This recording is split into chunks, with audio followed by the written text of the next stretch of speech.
அகத்தியமே சத்தியம், சத்தியமே அகத்தியம். வணக்கம் நண்பர்களே, இது அஸ்ட்ரோ சுரேஷ். இன்றைக்கி நாம் பார்க்க போகிற ஒரு ஜோதிட விதிகள் என்ன அப்படின்னா, வெகு எளிதாக பணம் வரக்கூடிய ஒரு சூழல்களை ஏற்படுத்தி கொடுக்கக்கூடிய கிரக அமைப்புகள் எப்படி இருக்கும் அப்படின்னு பார்க்க போகிறோங்க.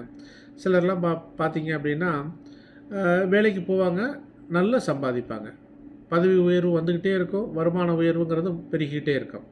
பிஸ்னஸ் சின்ன லெவலில் ஸ்டார்ட் பண்ணியிருப்பாங்க, அது பெரிய லெவலுக்கு போய் கிளிக் ஆகி 2-3 பிரான்ச்செல்லாம் போடுற அளவுக்கு பெருசாகிட்டே இருப்பாங்க. அப்படி அவர்கள் தொட்டதெல்லாம் புழங்கக்கூடிய அளவிற்கு பணம் வரும். இதற்கான சில ஜோதிட விதிகள் என்ன அப்படிங்கிறத பற்றி நம்ம பார்க்க போகிறோங்க. அதாவது எளிதில் பணம் வருவதற்கான வாய்ப்புகள் கொண்ட கிரக அமைப்புகள், பாவ தொடர்புகள் என்ன அப்படிங்கிறத நம்ம பார்க்க போகிறோங்க. சரி, இப்போது 2ஆம் பாவமும் 11ஆம் பாவமும் இணைவு பெற்றிருப்பது, அதாவது 2ஆம் அதிபதியும் 11ஆம் அதிபதியும் இணைவு பெற்றிருந்தாலோ, அல்லது 2ஆம் அதிபதி 11, 11ஆம் அதிபதி 2ல் இணைவு பெற்றிருந்தாலோ இவர்களுக்கு பணப்புழக்கம் என்பது அதிகமாக இருக்கும் அப்படின்னு சொல்லலாம். குருவும் சுக்கிரனும் இணைவு பெற்றிருக்கு, பணப்புழக்கம் இருந்து கொண்டே இருக்கும். லக்னாதிபதி வலிமையாக இருந்தால் சுய முயற்சியால் பெரும் பணம் ஈட்டக்கூடிய தன்மை அவருக்கு இருக்கும். அடுத்து புதன் இவருக்கு நல்ல நிலைமையில் இருக்குதுன்னு வச்சுக்கலேன். பொதுவாக புதன் ஆட்சி உச்சம் பெற்றிருக்கு, குருனுடைய பார்வையில் இருக்குது, புதன் நல்லா இருக்குது அப்படின்னா வியாபார நுணுக்கங்களை அவர் சரியாக பயன்படுத்தி வெற்றி பெறுவார் அப்படின்னு சொல்லலாம்.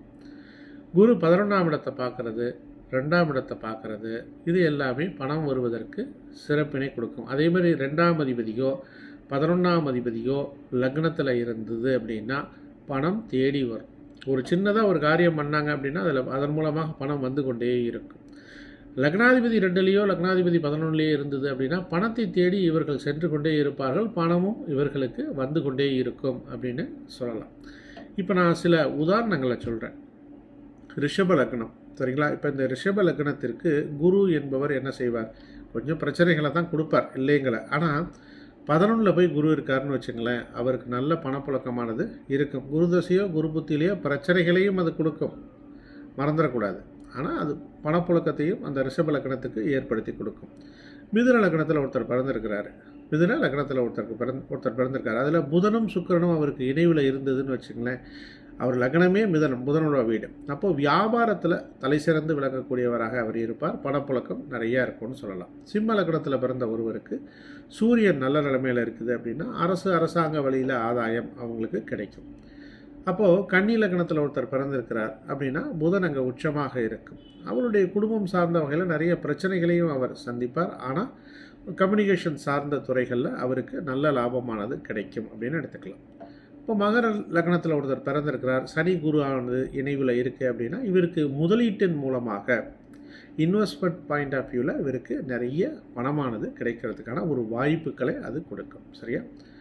உங்களுடைய ஜாதகத்தில் இந்த கிரக இணைவுகள் இருக்கா அப்படிங்கிறத பார்த்துக்க நண்பர்களே. மறந்துடாதீங்க, இந்த அமைப்பு இருந்தாலும் அந்த இடமானது கெடக்கூடாது அப்படிங்கிறத மறந்துடாதீங்க. பாதகாதிபதி தொடர்பெல்லாம் அங்கே இருந்தது அப்படின்னா பிரச்சனைகள் வந்த பிறகு தான் உங்களுக்கு தெரியும். அளவுக்கு அதிகமாக ஆசைப்பட வைக்கும், பிரச்சனைகள் வரும். அந்த பிரச்சனைகள் கடைசி நேரத்தில் தான் உங்களுக்கு தெரிய வரும். ரைட் நண்பர்களே, உங்களுக்கு ஏதாவது சந்தேகங்கள் இருந்தது அப்படின்னா கீழே கமெண்ட் செக்ஷனில் கொடுங்க, அதுக்கான பதில்களை விரைவில் தரத்துக்கு முயற்சி பண்ணுறேன்.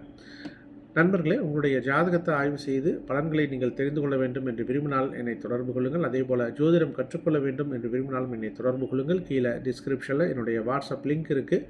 ஜோதிட ரீதியான கருத்துக்களை அங்கே நான் பதிவு பண்ணிகிட்ருக்கேன். விருப்பமுடையவர்கள் அங்கே அந்த குரூப்பில் நீங்கள் இணைந்து கொள்ளுங்கள். இந்த சேனலை சப்ஸ்கிரைப் பண்ணிங்க, அப்போ தான் நான் போடக்கூடிய பதிவுகள் உங்களுக்கு உடனுக்குடன் வந்தடையும். மீண்டும் மற்றும் ஒரு பதிவுடன் நாளைக்கு நான் உங்களை சந்திக்கின்றேன். அகத்தியமே சத்தியம், சத்தியமே அகத்தியம். நன்றி நண்பர்களே.